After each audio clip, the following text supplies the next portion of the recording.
Sure. We're clear. Well, I did a Tuesday when I worked with Jacob with the graphics together. Okay. Definitely, yeah. Oh, but mute everything but Probably get together. But 4?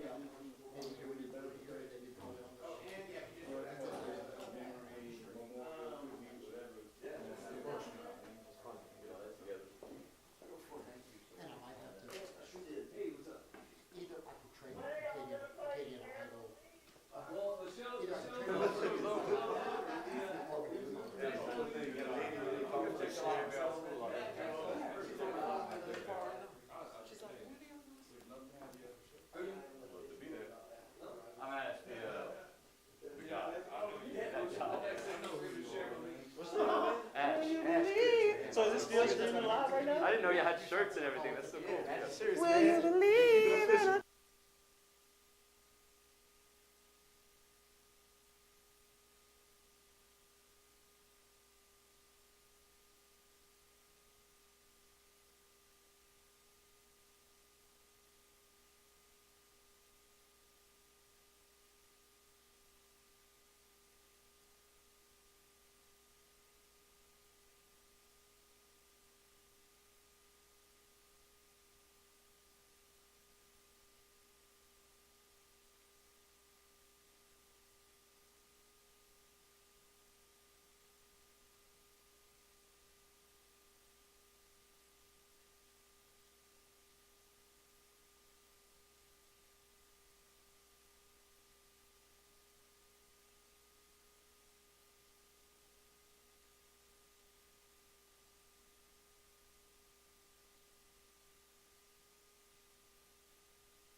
Live from the AOC studios deep in the heart of downtown Lafayette, Louisiana. It's fun, it's excitement, it's hot chocolate. It is, say what? What do you mean hot chocolate? You Sexy Thing by Hot Chocolate. I didn't even realize. Errol Brown, the lead singer. May he rest in peace. Amen. Yeah, we got hot chocolate in here. It's Flood, it's a water. We should have done It's Raining Men. That would have been the perfect karaoke song, given the current events of what's happening here in Louisiana. Welcome to 124 East Main, folks. I'm Ian Ozan. Happy that you are here with us this evening. We are live here on this Sunday of the Great Flood of 2016. It is the 14th. Wait a second. Is today? Yeah, today is the 14th. I'm sorry. The last few days have jumbled up and have bunched up together that we've kind of lost track of where we are with regards to the calendar. Hey, Jake, I need the phone too. Thank you. We've kind of lost track of where we are with regards to the day and what's all going on here, just because of, again, with all the rain that we've had, the flood that we had. It was nice today not to have any rain around here after what amounted to 48 hours straight of just complete and of complete downpours. It was nice to get out today and see the sunshine, to see the clouds part, and to allow some light in our lives. To sound like Debbie Boone for a second, but the good news is we are here. That a lot of folks here in Acadiana made it out okay. The bad news is that even more suffered damage. Whether water breached their houses and got in, whether their homes were completely submerged, whether they lost their cars. There was a lot of property loss over the course of the last 48 to 72 hours. But again, if you think about it, as one person put it, it's just stuff. And thankfully here in Acadiana, no one died as a result of this massive weather event. Though we can't say the same thing. We just got word that there is one flood-related fatality out in, I believe, Tangipahoa Parish. So the flood did indeed take someone from this mortal coil. This flood is one that we haven't seen in a long time. The closest we can compare it to maybe is 1993, where we got 10 inches of rain in the span of one day. A lot of people use the tropical storm Allison analogy, where Allison just hovered over Acadiana for the span of several days and dropped, what was it, nearly 3 feet of rain over the area. Then, of course, some of the old heads who might remember 1940, those comparisons have come up as well. Regardless of, be careful rolling up the coil because you're about to take my microphone. No, you're good for it. I got it. Okay, making sure. I saw my microphone about to fall over. Oh, your mic's on the phone? It looked like you were pulling the cord. Oh, I'm messing with it to get your phone. It was tangled. Oh. I'm glad you said, I'm glad you added to get the phone because that could have come out a lot differently. Thank you. Appreciate That it. also could. Yeah. Hold on, you're blocking me now. I know, I'm sorry. That's Sorry. Jake showing his prom date T-shirt on camera. But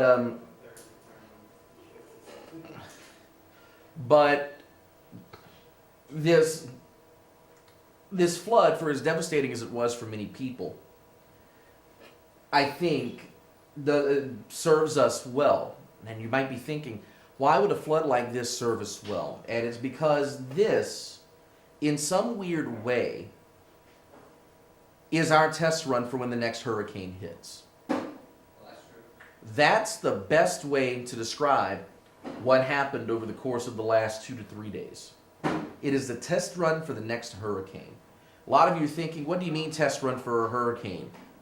We didn't have the hurricane warning. We didn't need to board up. We didn't need to do this. We didn't need to do that. But also at the same time, if you think about it, there are a lot of parallels with this storm and any tropical system, whether it's a depression, a tropical storm, or a hurricane. If you think about it, if you looked at Rob Perillo's forecast from Wednesday night into Thursday, forecasts were predicting 20 inches of rain over parts of Acadiana. Now, granted, those models are saying that was a one-day total. It turned into more of a two-day total, but still, 20 inches of rain predicted here in Acadiana by at least one of the models. While the meteorologists did their best not to cause panic, they did make it known that there was significant rainfall going to happen. They'd been warning of significant rainfall since at least Monday or Tuesday. But yet, many people here in Acadiana took it to mean just another average summer storm. Just another day where you have a severe storm pass through, you get a couple inches of rain dumped on you, and that would be it. Boy, were we ill prepared for this to come through. From folks waiting to the last minute for sandbags, to folks waiting for the last minute or even after flooding happened to leave their homes, for folks who were rushing to get food and other supplies during the midst of the rainfall, during the midst of the deluge, running out looking for food, looking for water.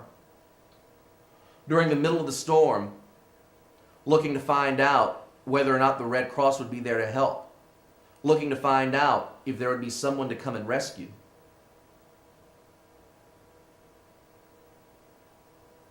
We always, in the news media and the state government, always urges people at the beginning of hurricane season to get prepared. To have a stash of supplies, of water, of non-perishable food, of medicine, important documents. Have all the necessary paperwork that you need after the storm has passed, but also the necessary supplies, food, water, and medicine to get you through the storm until electricity can come back on. Maybe if more of us would have heeded that warning back on June 1st, the beginning of hurricane season, or even before then, maybe we wouldn't have seen some of the issues we're seeing right now. Granted, some people would have still had to go to shelters. You can't stave off a flood. the tragic results we saw would have happened.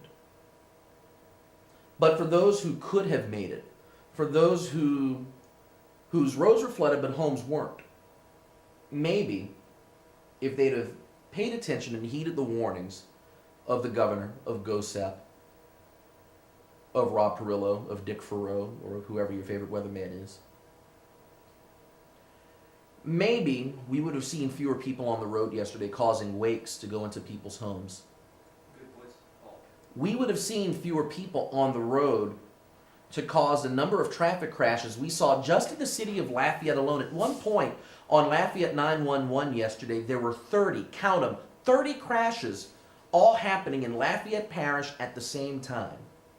And at a time where emergency personnel were needed for rescues, where emergency personnel were needed to transport folks to hospitals, were needed to evacuate nursing homes, that's taking time away from them to do important work to deal with BS that could have been avoided. If more people would have been prepared for a hurricane, maybe, just maybe, some of the problems we're seeing now, especially with water going in homes, with wakes, with cars getting stuck on the road, including those of you dummies who tried driving around barricades, or even worse, tried driving in the university underpass. Why anybody would do that during a flood is beyond me, but some of the problems that we're seeing are man-made and could have been prevented just by a little bit of simple preparation. In Louisiana, you know that anytime a massive storm comes through or a massive rainfall happens, you could be trapped depending on where you are. There are some people who couldn't avoid this situation just because of where their homes are, and because of how much rain those areas took. Those things could have been avoided. But for those with homes that didn't flood and just simply weren't prepared for the worst, there's no excuse for you being on the road and creating problems that didn't need to be made. 366-8951 is the phone number. And I mentioned the ill preparedness part, not just because of that, but even today at work, the phones were ringing and people were calling and asking, where can I get sandbags? During the middle of the rainfall yesterday, is the Blackham Coliseum still open for sandbags? Friday during the rain, are any sandbag locations available? I understand for the calls on Friday because there are some local governments that waited till the last minute to offer sandbags. I get that part. But for those who waited till Saturday or Sunday, not thinking that they could flood, and waiting till the last minute to go grab sandbags, again shows the ill preparedness of many here in Acadiana when it comes to severe weather. As a professional procrastinator myself, I'm sympathetic. Why do now what you can do later on? Why do now what you can do tomorrow or the next day or the next day? I totally get that. But in a matter of life and death, and literally this is a matter of life and death, why would you wait until the last minute to protect your home? Why would you wait until the very last minute or until the water is already creeping up to go out and get sandbags, as we mentioned earlier, creating wakes, pushing water into people's homes, putting yourself and your car in danger? Your car stalls, you're stuck, you have to get emergency personnel there to rescue you, you get a tow truck on the road, which is causing more traffic on flooded roadways. It creates a vicious cycle.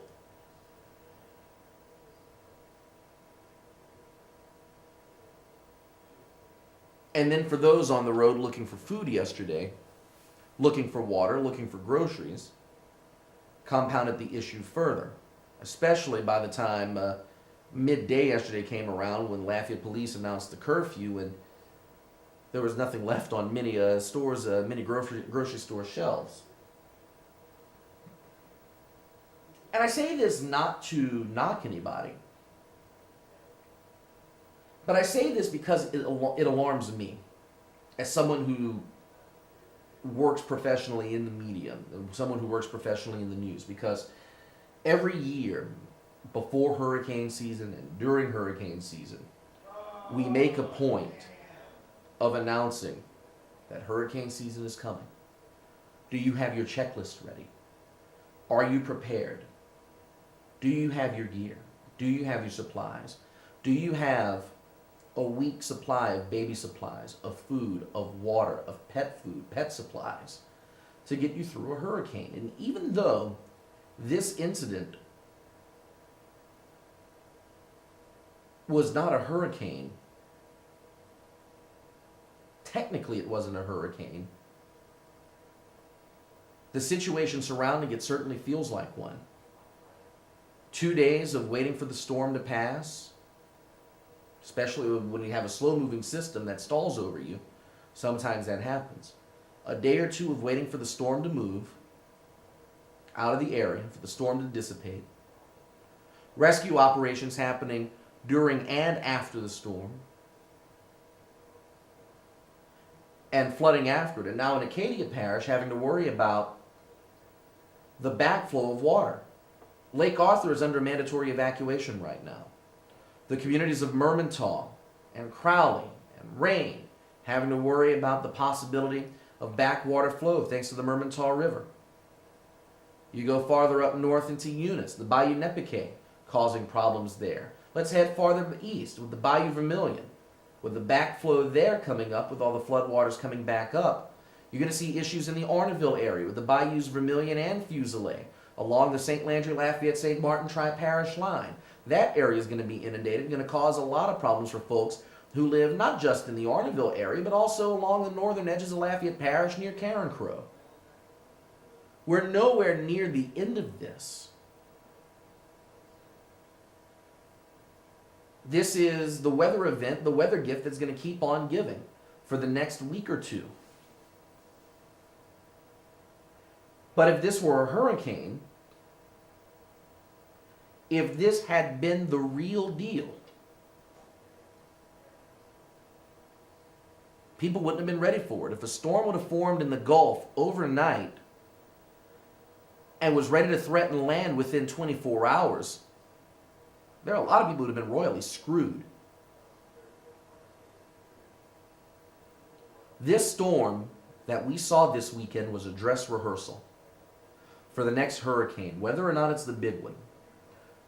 This major rain event, this major flood, is the dress rehearsal for our next hurricane, and we are due for one. The last direct hit Acadiana took was Hurricane Lily in 2002.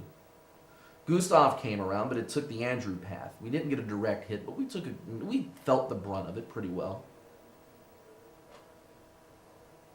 But even then, it's been 8 years since we saw a hurricane come through and lay a hit on us. It's been 13 years now since a direct hit.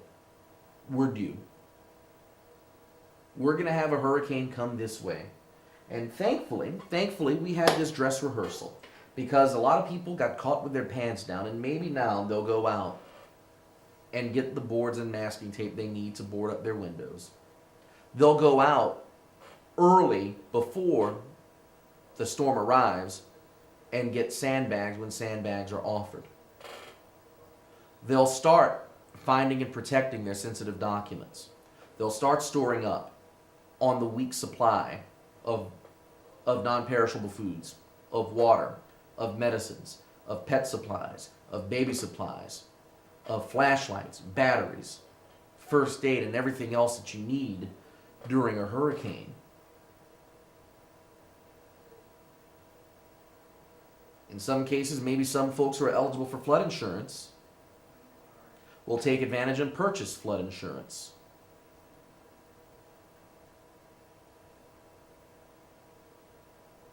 There are a lot of people who got caught surprised by this flood. There are a lot of folks who weren't prepared. Hopefully they learned their lesson from this. And hopefully they learned it well enough to where they'll start acting and start preparing for the next hurricane or the next big rainmaker. We had a couple practice runs for a flood event.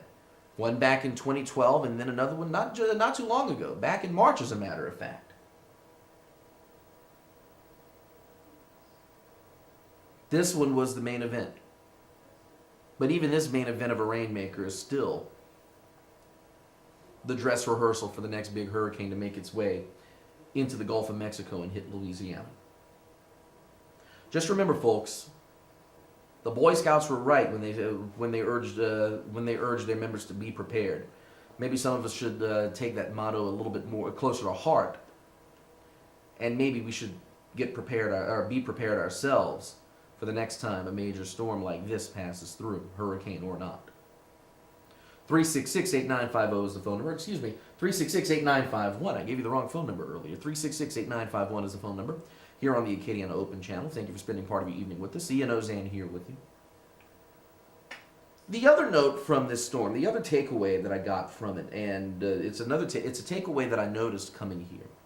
And we mentioned that there are a lot of folks here who are ill prepared for the storm. But if there's nothing else that this weekend proves, is that there are a lot of terrible drivers here in Lafayette. Now, I know I've gone on this rant before about Lafayette drivers, but this one is going to is going to veer off a little bit. I've railed on Lafayette's drivers many times here before because many of them don't use turn signals, use excessive speed, and a lot of them are road ragers. Some of them just don't know the rules of the road. This weekend proved that a good number of Lafayette drivers don't know the rules of the road and quite frankly are inconsiderate of the folks and the folks and conditions surrounding them. I would say that Lafayette might have the most inconsiderate drivers in all of America, but that might be putting it too nicely. Yesterday on the road for work,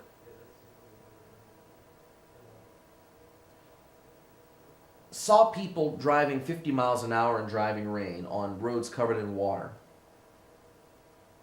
In some cases, driving 50 miles an hour into a flooded roadway. The best example of this was the guy who drove his lift truck doing at least 35, 40 miles an hour into the flooded intersection of Eras Landry and Ambassador Caffrey, as if he were riding Splash Mountain and coming down a hill into a big puddle. We saw examples of this in other places. We saw people driving their trucks down flooded residential roadways. We saw people driving 20, 30 miles an hour down these residential roads, not caring whether or not the weight they created sent water into the homes of those who lived along those roads.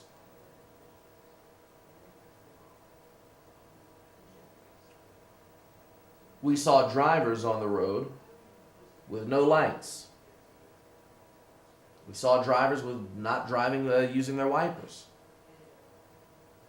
Which, these are all complaints you can make any day of the week, especially on a day where you get localized heavy rainfall and roads flood. Matter of fact, we always talk about the Dulles River at the corner of Dulles and Ambassador. You could spit on that road, it would flood.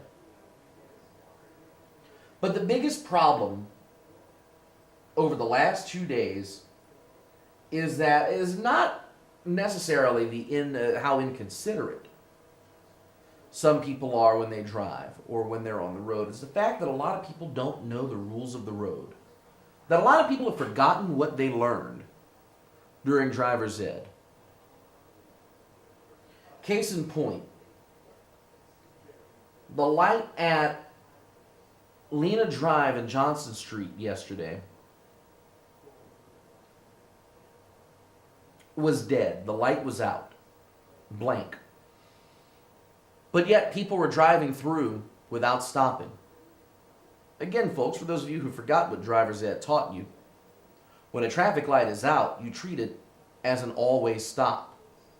I didn't say four-way stop here because Lena Drive it is a four-way stop because coming out of the Courtesy GMC parking lot, there is a traffic light there.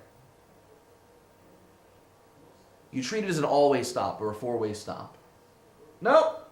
People just blazed on through, not caring that there might have been anybody ready to turn off Alena Drive onto Johnston Street. Then today, what really infuriated me, driving here to AOC on Cajun Dome Boulevard, get to the light at the corner of Congress and Cajun Dome, and we get a yellow light. It's a caution light. Flashing yellow, I should say, is a caution light. Cajun Dome Boulevard has a flashing red light there to stop. What happens? My fellow drivers are treating it as a four-way stop.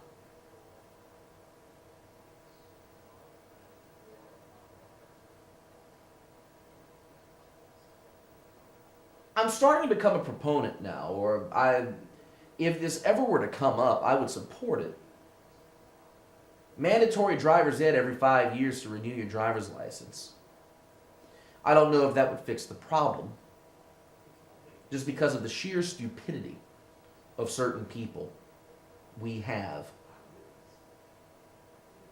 in this world, and the sheer stupidity of certain people who are behind the wheel. How some drivers got their licenses, I have no idea. It is beyond me. I wish there were a review board, or you could pull somebody over, do a citizen's arrest, and take their driver's licenses away, because some people shouldn't be on the road. They don't deserve driver's licenses. They don't deserve to be on the road with you and me. They don't deserve to put our lives in danger. They want to drive, let them go to the kart ranch or something and drive go-karts. They'll be better off there. At least if they drive and crash, they'll be hurting themselves and nobody else. And after all, at the kart ranch, there are no red lights or green lights. You just go until they tell you to stop. But the fact of the matter is, Lafayette, and I've said it before and I'm going to say it again, Lafayette, you got to do better. You have to do much better in the way of driving. I know you, Lafayette. I know you're smart. You're well versed in driving. But you can brush up on the rules of the road. You out there on the other side of that camera. You on the other side of the TV in TV land. Sitting back right now and watching the Acadian Open channel. You, my friend, can be a more considerate driver. You can be a friendlier driver. You can be the person who makes the road great again. Lord, that sounds a little bit too familiar to a certain presidential candidate. You can make Lafayette's roads sparkle again just by following the rules of the road, just by being a considerate driver, by not driving down a flooded roadway, by not sending a wake into somebody's house, by stopping at a traffic light that is dead, by continuing through a flashing yellow because it's a caution, by making a complete stop at a stop sign. Holy crap, just because nobody's on the road doesn't mean you can blaze through a stop sign, folks. Come on, Lafayette, you're better than that, especially now. And while I'm ranting on the driving part of things, remember, folks, and again, another issue we've dealt with, people calling. Are roads closed? I got to get to work. I got to do this. I got to do that. How can I get from point A to point B? Are these roads closed? Look, folks, there are enough major thoroughfares that are closed, including Highway 90, part of Highway 90 in Iberia Parish, practically all of Highway 14 east of the Vermilion River in Abbeville. 167 from Maurice to Abbeville is still closed. If you're trying to get to Abbeville, you're practically screwed. There's only one way there. That's 343 through Dussault. And then again, you can't cross the Vermilion River in Abbeville because the bridges are flooded. If you're trying to get to Abbeville, or anywhere in Vermilion Parish for that matter, it ain't happening. If you're trying to head north to Lafayette on US 90, it ain't happening because part of the highway is still underwater. Not unless you take the back way all the way up LA 31. But look, folks, unless it's an emergency, stay off the road. If you got to go somewhere and part of the route is flooded, just stay home. It ain't that important. Even Governor John Bell Edwards was smart enough to realize today he was supposed to be in Abbeville, and even he realized, damn, it's messed up. I'll wait till tomorrow. Even he turned around and went home. Come on, folks. Common sense here. Common sense. A lot of you out there, when we talk politics on this show, like to blame politicians for not having common sense. You know what? They're the ones who showed the most common sense this week. Telling folks to stay off the road. Issuing states of emergency early. Telling people, this is going to be bad. You might want to get your sandbags now. Because when they're gone, they're gone. You look at the leaders here in Lafayette, from Mayor President Joel Robideau to Police Chief Reggie Thomas to Sheriff Mark Garber to Craig Stansberry with the Lafayette Office of Homeland Security and Emergency Prep. Who else was at that press conference yesterday? I know I'm forgetting somebody. But everybody, or Robert Benoit, Fire Chief Robert Benoit, the leaders here in the city and the parish of Lafayette have done an amazing job of keeping the folks up to date and apprised of what's going on. You can say the same thing for the leaders of the smaller towns. You look at Broussard Police Chief Brandon Deku in Youngsville, Ken Ritter, the mayor, and Ricky Boudreau, the police chief there. Kip Judy's, the police chief in Dussault. In Karen Crow, even the Karen Crow was kind of quiet this go around. We didn't see many issues there, amazingly. Back to my point. You go to Acadia Parish with KP Gibson, with Jimmy Broussard. You look at the other parishes around here. All the local leaders keeping in touch with their people and saying, look, folks, stuff's bad. You might want to stay home. You might want to get your stuff before you have to hunker down. You might actually want to evacuate if you live in a low-lying area. That would be the best thing for you to do. They sounded the warning. They trumpeted the horn. They made it known from the get-go that this was going to be a mess. At the very least, our local leaders did their jobs. They were the ones with the common sense. And some of them, and some average Joes, took that advice and ran with it. Some others not so much.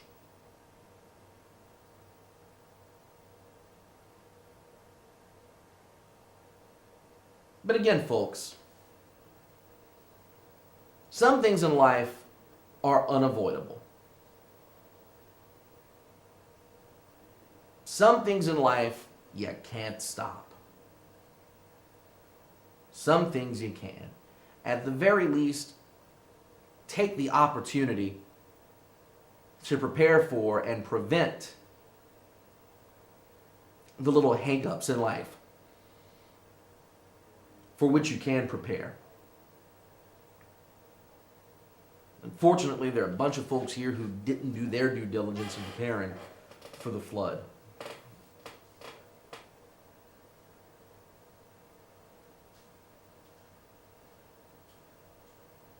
If nothing else, and I'll leave on this thought, if nothing else, the flood makes the higher ground here in Lafayette look a whole lot better than moving to some of the more recently developed parts of the parish. 366-8951 is the phone number for those of you who do want to get in on the show. And speaking of the flooding and higher ground, a little bit of a history lesson here. Back in the early days of Lafayette Parish, there were some folks who wanted to put the parish courthouse where the Pinhook Bridge is nowadays. We'll come back to that thought in a second. Caller, you're live on 124 East Main. Good evening. Turn down your TV. You're getting feedback. Okay. Is that me? Yep, that's you. All right. Now, you're talking about them drivers that can't drive in Lafayette. That's how I learned how to drive, the stupid ones. They go through red lights. They'll go through, you follow them at 45 miles an hour. Mm-hmm. They don't care what they pass up, how they pass, how they drive. I mean, to me, they're retarded. It's Instead of And that's the problem. And you make a valid point there, sir. You've got folks who are taking driver's ed on the streets of Lafayette. I was one of them at one point. Trying to take driver's ed, you've got a teacher in the car telling you this is how you do it. No, you saw that guy there, that's not what you want to do. But somewhere along the way, the driver's ed got thrown out the window and people started following the idiots. Because, how you said it, I'm 63 years old. Uh-huh. I've never taken a driver's test. Really? I've taken your CDLs Right. and hazmat. And that's a test. If the people would have to take that test, they would never pass it. Right. That was a test you had to take every 4 years. And that's the thing. If you're a CDL driver, you're driving hazmat, or for that matter, you're driving any big load, you've got to take a test to renew your license. You don't have to do that with a regular driver's license. And I wish that those of us with regular Class E licenses were required to take the test to renew the driver's license, because quite frankly, some of the people who have licenses either don't remember or don't care, or they somehow cheated and got their driver's license on the first test. I totally agree with you. They gave me mine. Shit, give them $20 and take my picture, and that was it. Hopefully that was for your regular license and not your CDL. So that was for a regular license. Right. CDL was a little bit harder. Yeah. How long you been driving CDL? CDL, I drove it for 30 years, hauling gas. Wow. Golden Oil. I worked for Golden Oil Company. Wow, that's a hell of a run. Oh yeah, it was a hell of a run. And let me tell you something. No, but again, it sounds like you had a good time. But of course, with someone as experienced with you and someone driving a big. Good time. No. Say what? Nobody gonna say that like me, my bobtail, hauling 2,000 gallons of fuel in the back of my truck. Yeah.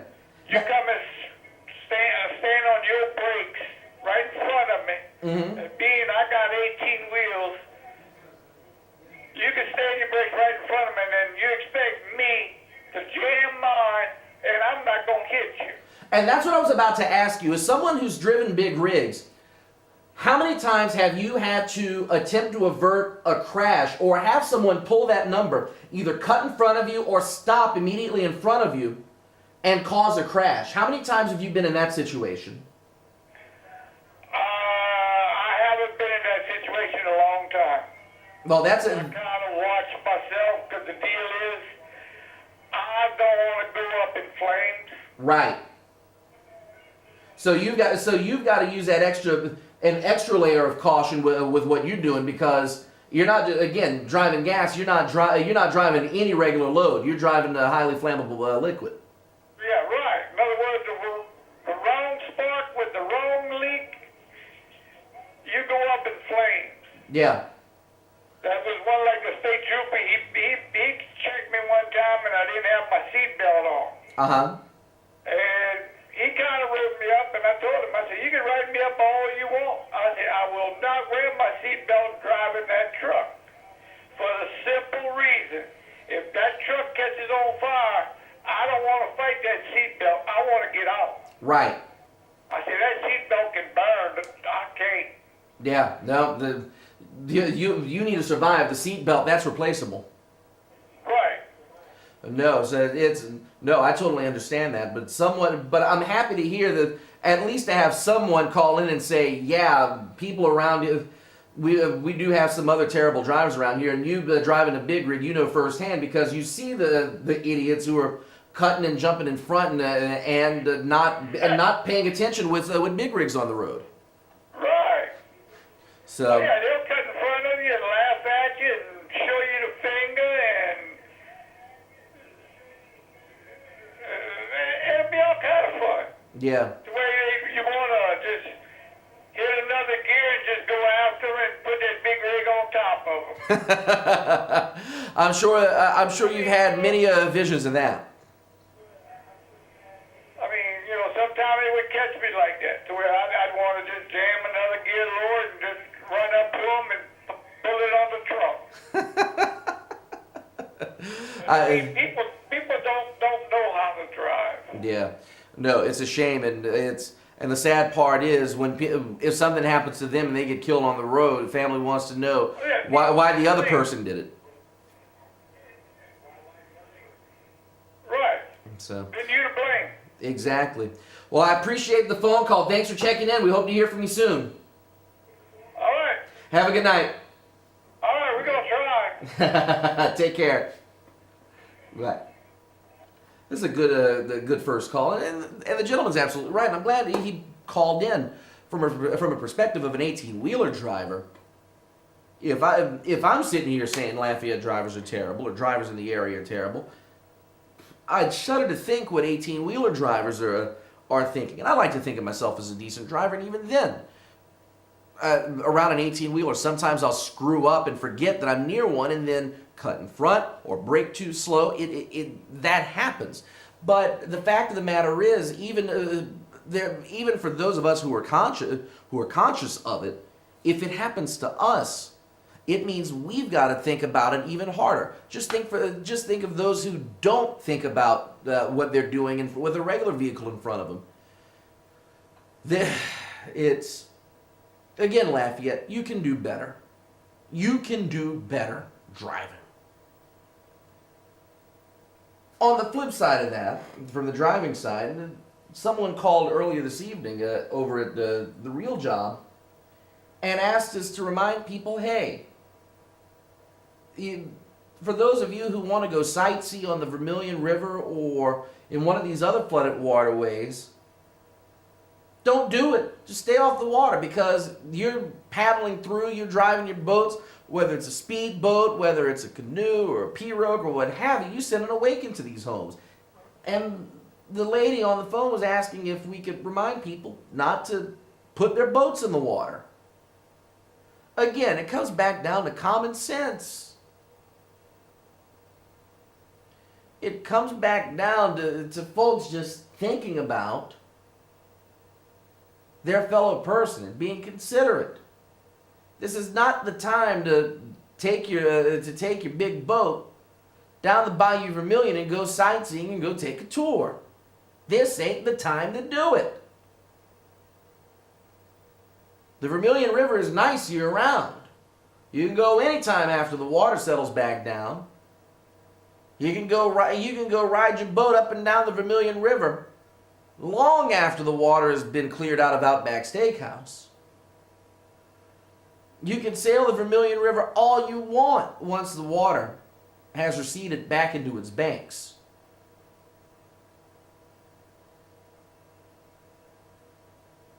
But don't do it now. You got folks on River Road and in Oakbourne on the edge of Simcoe who are trying to protect their homes, and folks are boating down and sending wakes up towards their houses. Really? It's bad enough that they're fighting a levee breach right now. They certainly don't need anybody adding any extra problems to their situation right now.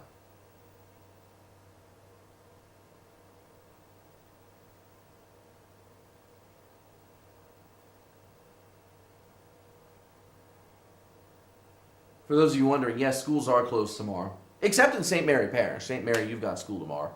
It's amazing. St. Mary Parish, the one place that floods every single time you get a major rain event, did not flood. They didn't get much of anything. No evacuations, no flooding. Schools are open. And they're good to go for tomorrow. Everybody else, not so much. Again, Acadia Parish, St. Landry Parish, parts of St. Martin, you're going to see a lot of backwater flooding. Parts of Lafayette might see some backwater flooding. Caller, go ahead. Hi, Ian. Hey there. Hey, what's the name of your show? It's called 124 East Main. It's called what? 124 East Main. That was the address of the old building back when we started the show. Okay, well, I'm a first-time caller, first-time watcher. Thank you. Nice to have you on board. Now, so if you're a first-time watcher, that means, ladies and gentlemen, we are now officially up. Well, let's see. The gentleman who called in earlier, we hadn't heard from him, so now he's on record. So we are now officially up to 19 viewers. We need one more to get to 20.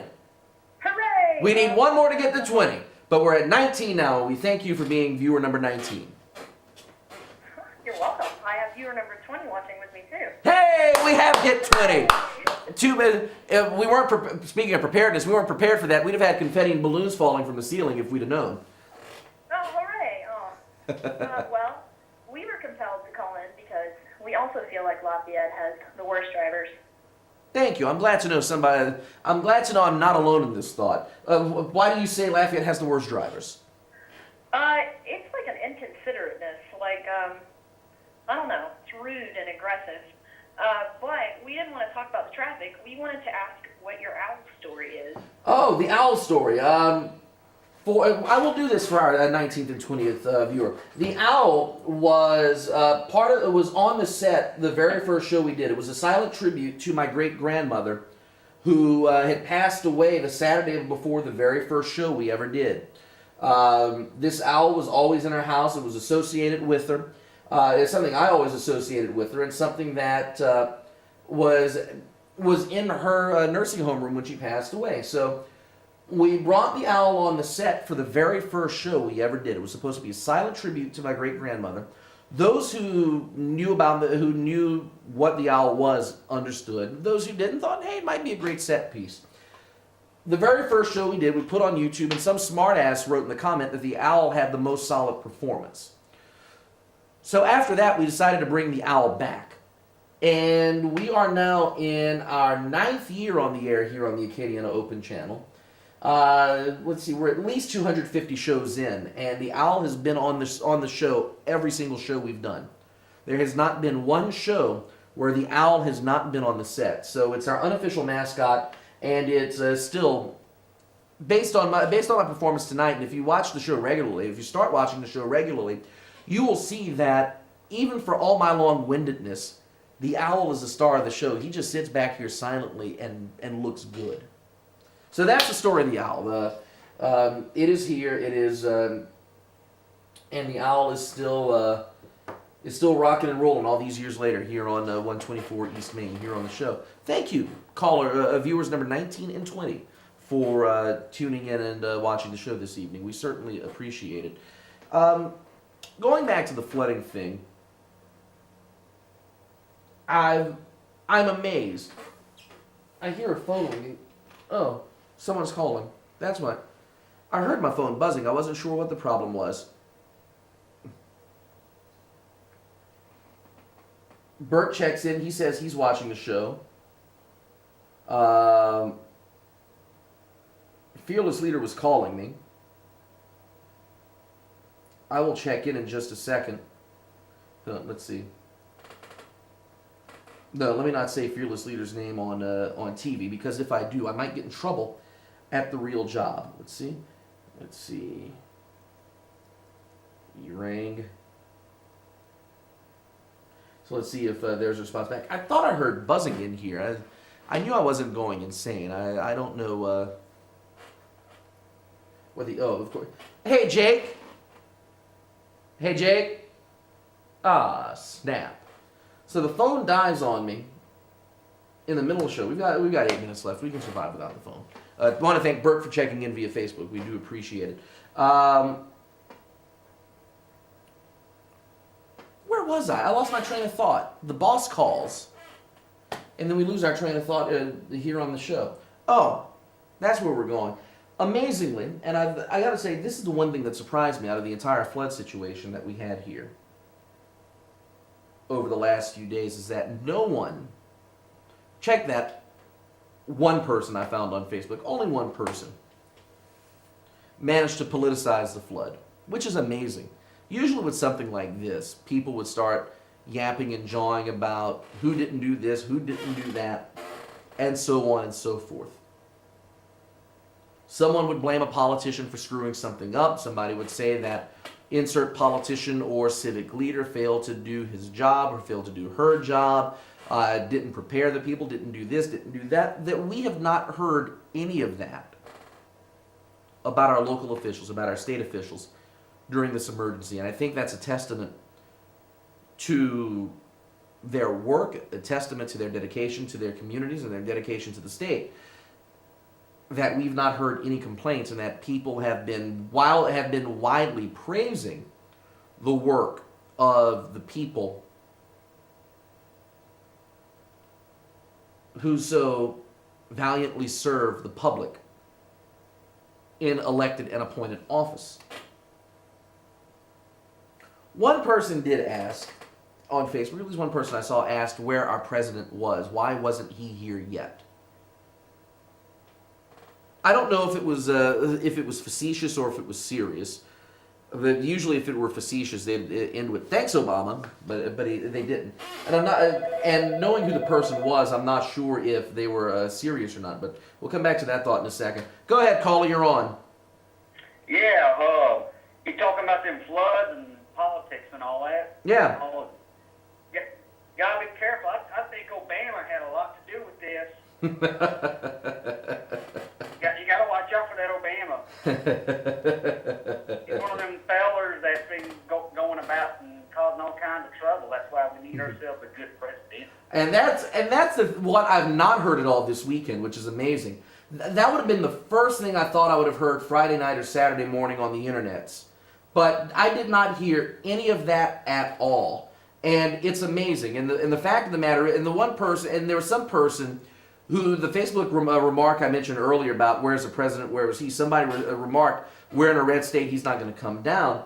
But people forget, John Bel Edwards, Democratic governor, maybe we'll get our disaster declaration approved tomorrow, first business day after this all happened. But with that said, even with the current president, when Bobby Jindal was governor, with floods, with hurricanes, and various things like that, we still got our disaster declarations approved. Problem is, how effective is FEMA going to be? That's my only question. Are they going to come in and screw this up, or are they actually going to get it right this time? Amen, brother, amen. It's them federal government agencies. Gotta watch out for them. They're stealing all of our goals, too. In all seriousness, though, I am really amazed because one of my friends asked me if there's any gluten here in Lafayette. As far as I know, ain't none of that going on. If there's any what? Looting. No Any looting looting? going on. No. Well, the thing with Lafayette here is, again, I'm based on the level of driving I saw, I don't know if there's anyone who's smart enough to pull that off. But then again, with that said, with looting in Lafayette, it'll be a cold day in hell before you see that happen. Whether it's a hurricane or something like that. I'll give Lafayette credit for one thing, and this is the one thing that I took for granted when I lived here my first 18 years, and something I'm starting to take for granted now. People here in Lafayette are too nice to do that. People, and not only that, not only are people too nice to loot here in Lafayette, I think, people here are so nice that they'll start giving stuff away before anyone who would think about looting would want to start doing that. But for what it's worth, based on the grocery store shelves that I saw yesterday running around for work, there wasn't anything to loot. 366-8951. We got 3 minutes left in the show to go on here. For those of you who are suffering flooding, our thoughts are with you. Hopefully it's not too terribly devastating, and hopefully you guys can, those of you again affected by this flooding, can clean up. They can clean up quickly. Those of you who will have to rebuild, we hopefully you'll be able to do that quickly and painlessly as well.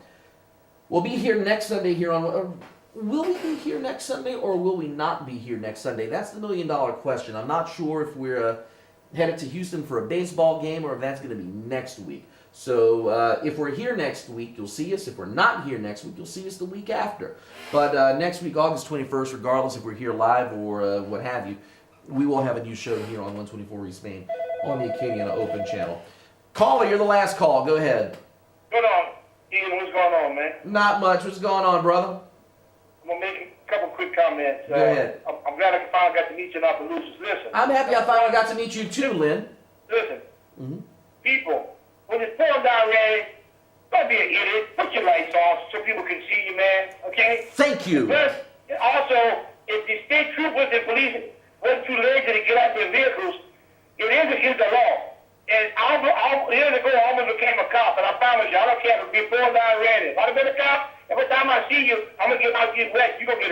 Uh-huh. Second comment is the fines for texting while driving. Now they're 500 for the first time and 1,000 for the second time. Right. And increase it. It ought to be 1,000 for number one, 2,000 for 4,000, and keep doubling it up. And my third comment is I don't have my business anymore because I sold it about a year ago. Uh-huh. One of my businesses. But if I still have my business and somebody can try to loot my business, I'm gonna tell you one thing. I'm gonna throw some lead first, and we're gonna ask some questions later. Thank you, man. We'll see you again soon. Thanks. Take care, brother. Good hearing from you, Lynn. And I know doggone well that that you'd be the first to fire the first shot. And I agree with you. You know what? Maybe we need to do the Who Wants to Be a Millionaire thing, doubling up the fines for texting while driving. Be a great way for the state to make some money. God willing, the checks don't bounce. We'll see you back here next Sunday night, right here on 124 East Main. Next Sunday, right here on AOC at 6 o'clock. Until then, I'm Ian Ozan reminding you, don't take life too seriously. You're not getting out alive anyway. Good night, everybody.